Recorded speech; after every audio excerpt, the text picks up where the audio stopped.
Hello dears, welcome back to Thunder Kitchen Recipes.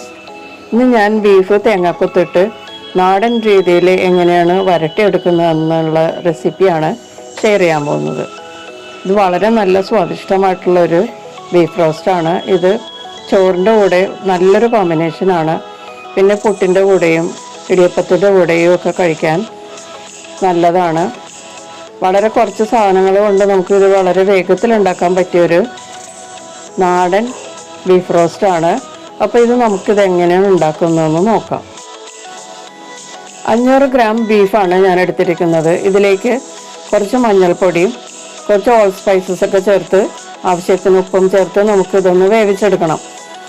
ഞാനിത് കുരുമുളക്, പട്ട, കറയാമ്പു പിന്നെ ഒരു ഏലക്കയും കൂടി ചേർത്തിട്ടാണ് വേവിച്ചെടുക്കുന്നത്. കൂടുതൽ വെന്ത് പോകാതെ കുറച്ച് വെള്ളത്തിൽ വറ്റിച്ച് ഇത് വേവിച്ചെടുക്കണം. ഞാനിവിടെ കുറച്ച് തേങ്ങാക്കൊത്ത് ഇതുപോലെ മുറിച്ചെടുത്തിട്ടുണ്ട്. തേങ്ങാക്കൊത്ത് നിങ്ങളുടെ ആവശ്യത്തിനനുസരിച്ച് എടുക്കുക. ഞാനിപ്പോൾ ഒരു മീഡിയം തേങ്ങയുടെ ഒരു മുറിയിൽ നിന്ന് മുറിച്ചെടുത്ത തേങ്ങാക്കൊത്താണിത്. തേങ്ങാക്കൊത്തിൻ്റെ വലിപ്പം നിങ്ങളുടെ ഇഷ്ടത്തിനനുസരിച്ച് എടുക്കാം കേട്ടോ. വലുതാക്കിയോ ചെറുതാക്കിയോ എടുക്കാം. നമുക്കിനി കുറച്ച് മസാലപ്പൊടികൾ ചൂടാക്കി എടുക്കണം. അതിനുവേണ്ടി ഒരു പാൻ ചൂടാക്കിയിട്ട് അതിലേക്ക് ഞാൻ 3 ടീസ്പൂൺ മല്ലിപ്പൊടി ചേർക്കുന്നുണ്ട്. പിന്നെ ഇതിലേക്ക് 1 ടീസ്പൂൺ ചില്ലി പൗഡർ ചേർക്കുക.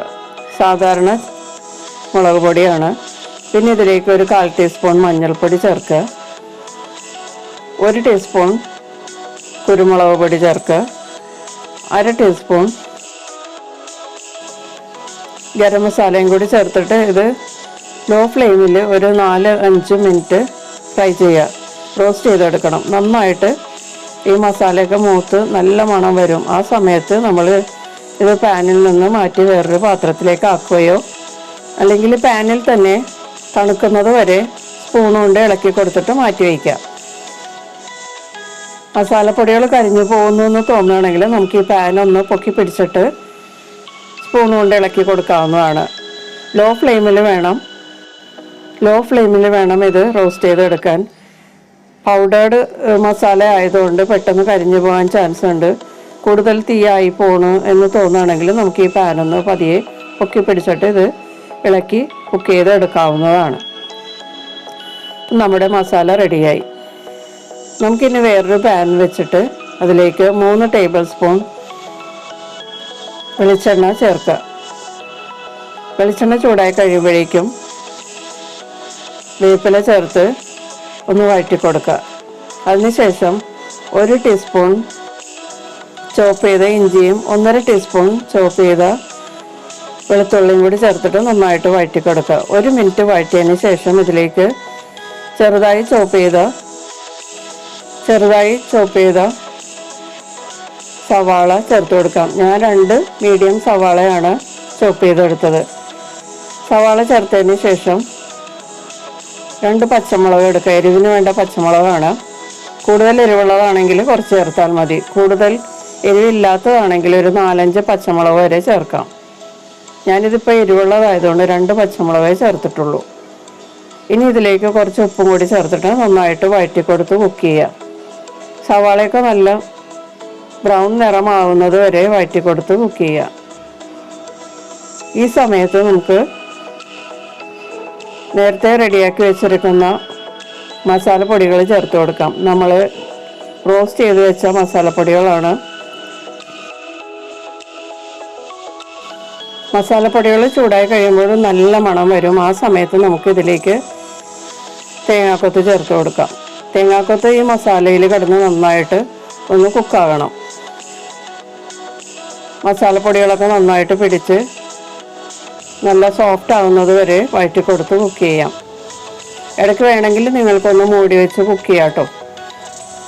തേങ്ങാക്കൊത്തൊക്കെ നന്നായിട്ടൊന്ന് ചൂടാവണം. ഒരു 3 മിനിറ്റെങ്കിലും നന്നായിട്ടൊന്ന് വഴറ്റി കൊടുത്ത് കുക്ക് ചെയ്യാം.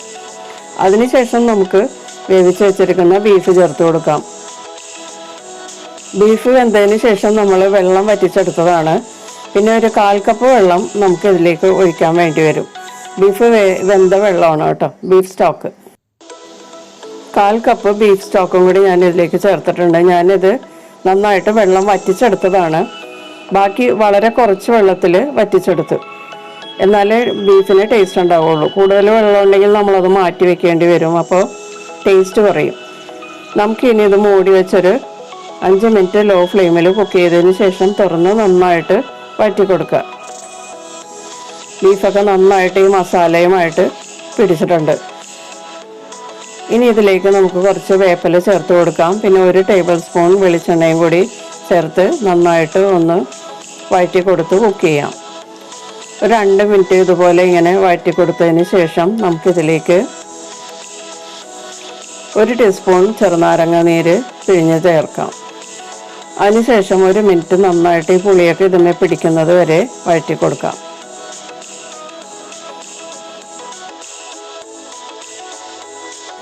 ഇതിലേക്ക് ഇനി ഒരു ടേസ്റ്റിന് വേണ്ടിയിട്ട് 1/4 ടീസ്പൂൺ കുരുമുളക് പൊടി തൂവിക്കൊടുത്ത് നന്നായിട്ടൊന്ന് മിക്സ് ചെയ്യാം.